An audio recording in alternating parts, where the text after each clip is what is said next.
안녕하세요. 이번 시간에는 지금 전 세계적으로 핫한 이슈인 디지털세 도입 논란에 대해 알아보겠습니다. 이번 영상은 교양 목적으로 진행되니 편하게 들으셔도 될 것입니다. 먼저 디지털세가 뭔지 알아보겠습니다. 디지털세는 속칭 구글세로 알려져 있는 새로운 조세 제도를 말합니다. 현재의 조세 제도는 기존의 전통적인 경제활동에서 과세할 수 있도록 설계되어 있는데 디지털 경제가 발전하면서 조세 제도가 경제활동을 따라가지 못하게 되었습니다. 그래서 정확한 세금 징수를 하지 못하게 되었고 다국적 디지털 기업에서는 각종 편법을 통해 세금을 회피하고 있습니다. 수백조 매출을 올리는 다국적 기업이 어느 한 나라에서 몇십억밖에 안 되는 법인세를 내고 있다는 뉴스는 여러분도 한 번씩은 들어보셨을 것입니다. 이러한 디지털 다국적 기업에 대해 법인세와 별도로 매출의 몇 퍼센트 방식으로 세금을 부과하겠다고 하는 것이 디지털세입니다. 그럼 디지털 경제와 기존 경제가 어떤 점이 다르길래 기존 조세제도가 디지털 경제에서는 잘 작동하지 않는다고 할까요? 먼저 디지털 경제는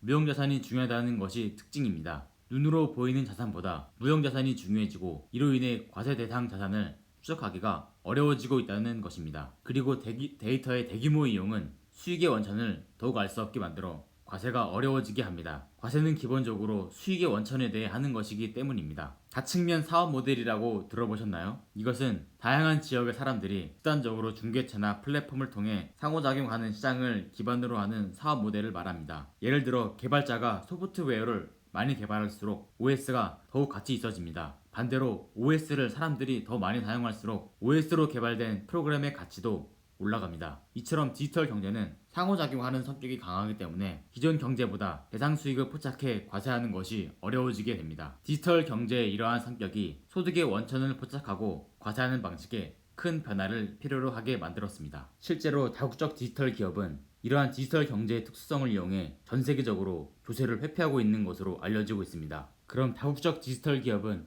어떤 방식으로 조세를 회피하고 있을까요? 가장 대표적으로 과세 실체를 회피하는 방법입니다. 대부분 국가에서 과세의 대상이 되는 실체를 사업장으로 정하고 있습니다. 사업장은 쉽게 우리가 일반적으로 인식하고 있는 회사 사무실이나 공장이라고 생각하시면 됩니다. 이 사업장에 대해 과세를 해야 하는데 디지털 경제에서는 이 사업장을 둘 필요가 없어지니 과세를 할 근거도 없어지게 되는 것입니다. 예를 들어 넷플릭스 같은 회사는 우리나라에 서비스하기 위해 우리나라에 사업장을 두지 않고 서비스할 수도 있다는 생각 드시지 않나요? 이렇게 다국적 디지털 기업은 각 국가에 사업장을 두거나 두지 않는 전략을 통해 조세 부담을 줄이고 있습니다. 디지털 다국적 기업은 주요 시장이 있는 국가에 적은 과세 소득이 발생하고 저세율 국가에서 과세 소득이 발생하도록 전략을 짭니다. 디지털 경제에서는 무형자산의 가치가 중요한데 핵심적인 무형자산을 세율이 낮은 다른 국가로 이전시켜 놓습니다. 그리고 핵심 기술이 세율이 낮은 국가에 있으니 소득도 그 세율이 낮은 국가에서 발생하였다고 주장할 수 있습니다. 이렇게 되면 세율이 낮은 국가에서 발생한 소득은 높아지고 세율이 높은 국가에서 발생한 소득은 낮아지게 됩니다. 이러한 방식으로 조세 부담을 회피하고 있습니다. 과세 대상국, 즉 세율이 높은 국가에서 이자 비용,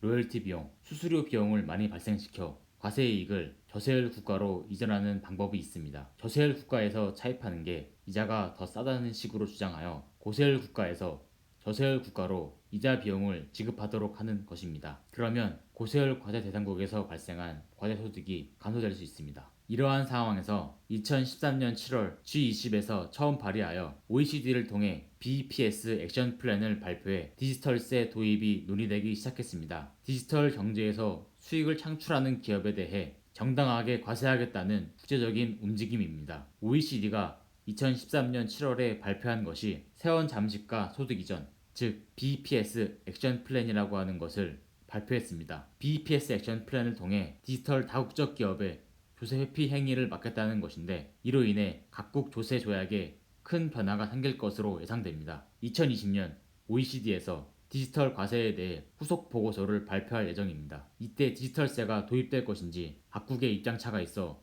논의가 진행 중입니다. 지금 디지털세는 전 세계 각국마다 다른 입장을 보이고 있습니다. 모두 자국의 이익을 챙기기 위한 방향으로 찬반 입장을 보이고 있습니다. 먼저 G20을 통해 처음 디지털세를 주장한 나라는 유럽 국가들입니다. 유럽은 미국의 막강한 다국적 디지털 기업으로부터 세원이 잠식당하고 있는 상황이고 비교적 유럽의 디지털 기업은 다른 나라로 진출해 있는 경우가 적기 때문에 다국적 디지털 기업으로부터 조세 징수 권한을 빼앗긴다고 여기고 있었습니다. 이러한 입장을 기본으로 유럽은 디지털세 도입을 찬성하고 있습니다. 하지만 유럽 내에서도 찬반이 갈리고 있는데 아일랜드, 룩셈부르크와 같이 세율이 낮아 다국적 디지털 기업이 입주해 있는 국가는 기업이 철수하는 등의 손해를 우려해 반대하고 있습니다. 그럼 어느 나라가 반대를 할까요? 당연히 미국이 주도적으로 반대하고 있습니다. 미국은 황을 필두로 전 세계 IT 시장을 석권하다시피 하고 있으며 디지털세 도입 시 가장 큰 손해를 볼 수 있는 나라이기 때문입니다. 그럼 우리나라는 찬성해야 할까?